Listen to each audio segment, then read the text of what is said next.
ahí sí que está, a mi manera de ver, en el título de Derecho, Legislación y Libertad, muy bien planteado las dos fuerzas en juego, una de cosmos y una de taxis.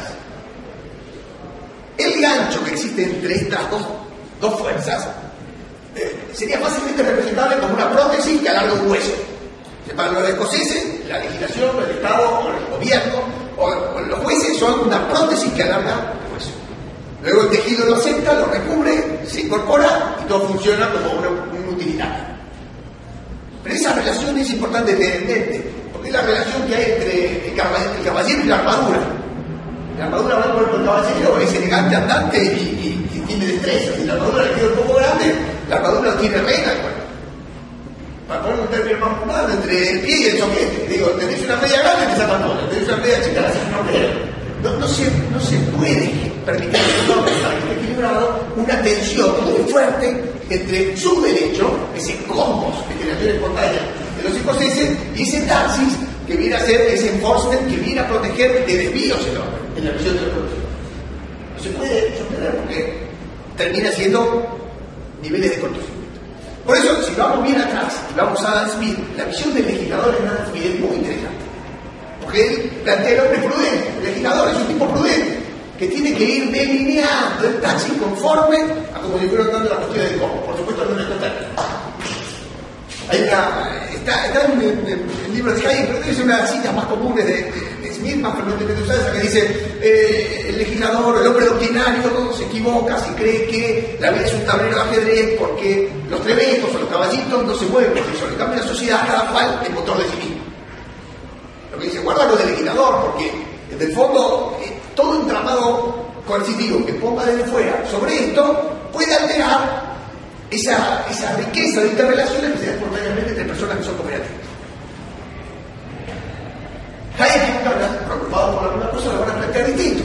Y hay una ponencia, creo, más tarde sobre eso. ¿Qué es lo que va a decir Hayek? Bueno, tratemos de que el Parlamento no tenga poder suficiente para meter dentro de la órbita pública cosas que son de la órbita privada.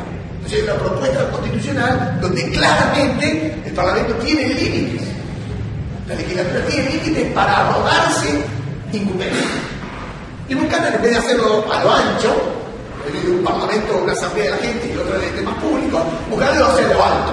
Constitucionalismo, meta reglas y por debajo reglas de menor rango donde las mayorías pueden ir flexibilizándose de la unanimidad presunta que se busca allá arriba de modo muy serio. Pero la problemática está planteada. Ahora, lo que queda por ver o por preguntarnos es cómo es que se van dando ante esta tensión los procesos de aprendizaje. Y para mí son ciertamente interesantes, porque si uno se pusiera en términos de la esclavitud, o si no queremos hablar, por ejemplo, tan trillado de las mujeres, que es tal vez un poco menos por más reciente, las mujeres incorporadas a la vida en Occidente tampoco hace tanto tiempo, en otros sitios no tanto. O sea, ¿qué es lo que ha hecho a los dominantes ceder posiciones en favor de los esclavos o de las mujeres para terminar concediéndole el grado de libertad que no tenían antes? ¿Qué es lo que hizo? Porque eso no es autorreforzante. Digo, hay cosas que normativamente se dan de modo autorreforzante, como se plantea donde no hay libertad expresión. Es decir, nadie tiene duda de que el lenguaje se autoinstala. Porque hay personas que se tomen el compromiso de hablar distinto. Es decir, si yo digo silla, él dice silla, y si yo digo dromedario, no lo entendemos por una silla. Entonces se refuerza solo el lenguaje. No hay nadie que se esfuerce en hablar distinto que el resto. Igual que ir por la derecha y volver por la izquierda en la autopista o en la ruta. El primero que se empeña en lo contrario se hace bolsa, es autorreforzante. Entonces, las normativas autorreforzantes no son el problema de la ciencia política, ciencia jurídica, de la economía. El problema está en aquellas otras reglas, en donde el cumplimiento de uno no asegura el cumplimiento del otro. Entonces, el tipo que para en la puerta de la escuela, que busca a los chicos que están ahí, estaciona y le roba apenas un segundo a todos los que vienen por detrás. Y dice, total, es un segundo. Lo hace todos los días. Y en realidad es un pequeño daño para todos en contra de un beneficio propio. Esa es una situación de dilema prisionero. Ahí lo que hace falta es apelar a cierta solidaridad de ese tipo para con los demás. O bien, esperar que a algún tipo le toque la bocina. Pero si todos los días el mismo tipo que le toca la bocina, el padre de otro compañerito y lo reta, lo que se termina instalando es un nuevo bien público, otro régimen prisionero, porque el que toca la bocina se pelea con aquel, en beneficio de todo lo otro que no toca la bocina. O sea que hasta la instalación de la regla para salvar el régimen prisionero o el bien público termina siendo nuevo el régimen prisionero o bien público. O sea que hay una indeterminación difícil de resolver en términos de determinar el juego. Entonces, la pregunta es, ¿por qué se han dado algunos aprendizajes? Pero no en donde las dos cuestiones son autorreforzables, sino donde las cuestiones tenían el sometimiento de uno y la dominancia del otro. ¿Por qué? Que se ceden esa dominancia. Este es un punto realmente interesante. ¿Por qué se abren grados de libertad? Concesión de posiciones. Por difusión de la doctrina, del conocimiento, de la conciencia. Bueno, básicamente son. La cooperación. Básicamente, habrá seguramente múltiples argumentos. Pero esa es la clave del punto. Ahora, la tensión del orden, para mí no es otra que la tensión de las propias personas. Igual que la previsibilidad que exige el orden, es la mínima certeza que todos nosotros existimos para pensar sobre algo que nos permita vivir. Entonces, déjenme apuntar dos tensiones más, que son humanas y comunes a todos nosotros y por ende al orden. Una la plantea muy bien Hayek, que dice, el ser humano es un ser que sigue reglas y es un ser que persigue fines.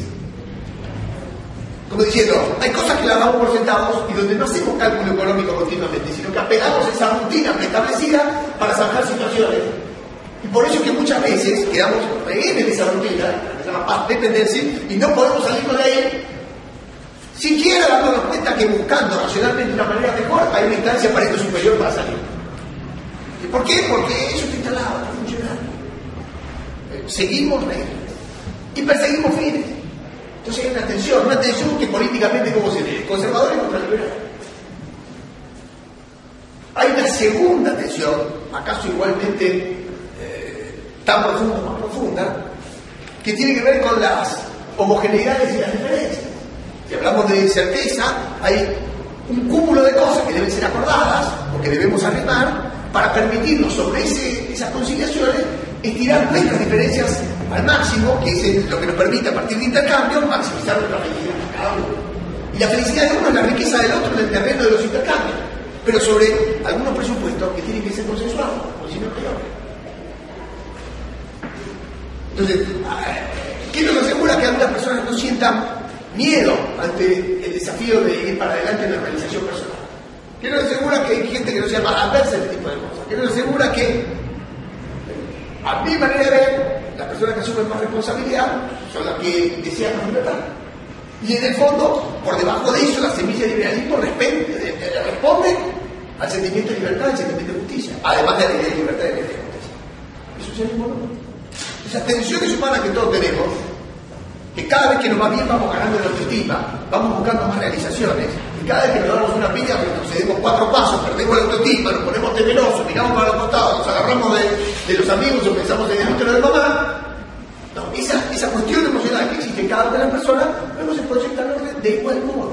¿Qué es lo que estoy haciendo? Abriendo la puerta de los sentimientos de las personas para explicar el funcionamiento del orden.